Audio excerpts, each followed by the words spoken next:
Galiwango Hassan Waswa yazalibwa ng'ennaku z'omwezi 25 ogw'Ekumi-1958 nga bamuzalira mu Mbale Main Hospital.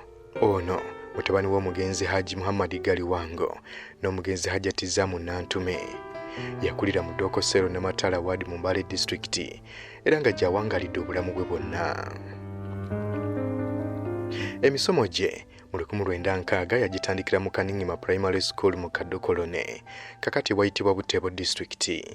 Era bwe yamala emisomo gye nga ye yasenga mu kitundu ekya Bukedi kyonna yegatta ku Nyondo Teachers Training College era ng'eno gye bamutikkira obusomesa.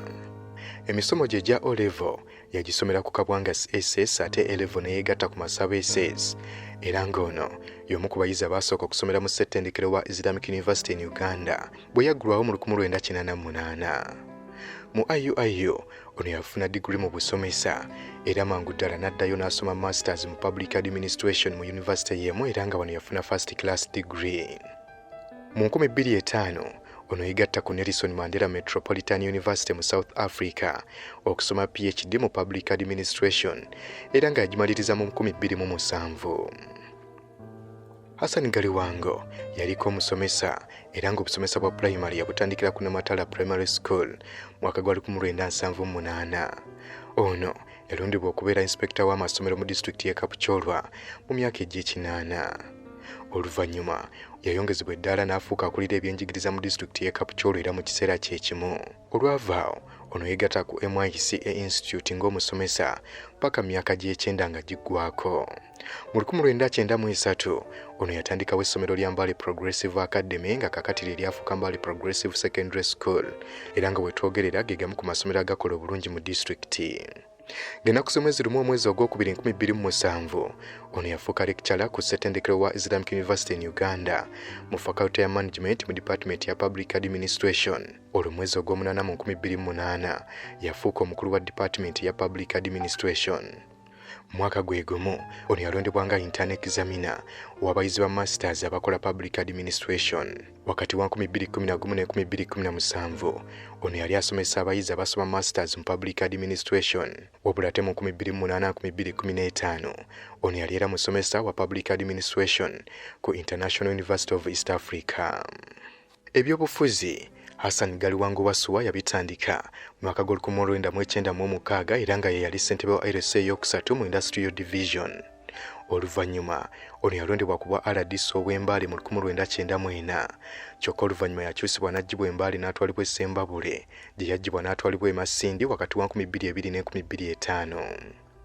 Mu 2006 ono yeesimbawo ku kifo ky'omubaka wa Parliament wa Mbale District wabula nga teyasobola kuwangula nga yakwata kifo kyakubiri. Mu 2010 ono yalondebwa nga director wa mobilization sako n'okuyingiza abantu mu kibiina ki NRM nga kuno bamwongerako ekifo ekirala bwe bamulonda ng'akulira ebyensimbi mu kibiina ki NRM mu 2011. Ono ebifo bino byonna yabirekulira mu mwaka gwa 2020 kyokka mu 2021 ono yalondebwa nga kamishono obw'omukiise wa Uganda mu ggwanga lya Kenya mu kibuga Nairobi. Nga wayise emyezi mitono nnyo ono era yalondebwa nga kamishono wa Uganda obw'omukiise wa Uganda mu Seychelles ebifo byabaddemu okutuusa waafiiridde.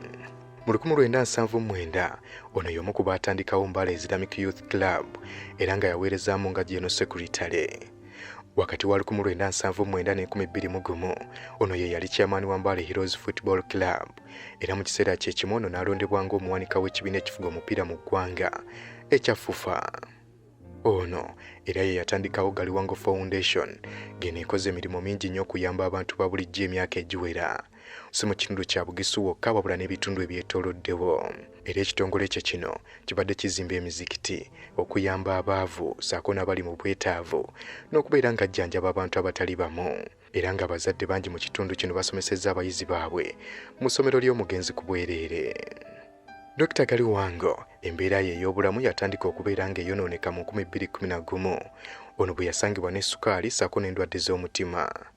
Era ono yatandika okufuna obujjanjabi malwaliro ag'enjawulo okuli Nakasero Hospital, Mulago, Platinum Hospital, Aga Khan n'amalala. Wabula embeera ye yayongera okubeera embi ng'ennaku z'omwezi 10 omwezi ogwa January 2023 era bw'atyo n'addusibwa mu ddwaliro erya Aga Khan mu ggwanga lya Kenya mu kibuga Nairobi. Mu ddwaliro lino yateekebwa ku ICU kuba ebitundu bye eby'omunda byali tebikyasobola kukola bulungi. wabula ng'ennaku z'omwezi 16 January 2023 Dr. Hassan wa Galiwango ssaawa zabadde ziweremu n'eddakiika 3 nasso omukago ogw'enkomerero era nga bwe yafiiridde yabadde atemeza mu gy'obukulu 64. Omulambo gw'omugenzi gwaddiziddwa mu ggwanga lya Uganda ku lunaku lwe lumu lwe yafudde era ng'aziikiddwa olwaleero ng'ennaku z'omwezi 17 mwezi ogwa January 2023 ku bijja bya bajjajja b'ejjami. Dr. Hassan wa Galiwango yakulira mu famire nga babazaala abaana 19 wabula nga ye wakutaano bwe baali babazaala. Mu baana 19 babadde basigaddewo 5 wabula ng'okufa kwe kutegeeza nti kakati basigadde 4. Ono abadde n'abakyala 3 ssaako n'abaana 12 era ng'abaana be 2 be baamusooka okuva mu bulamu bw'ensi eno wabula waafiiridde ng'alese abazzukulu 14.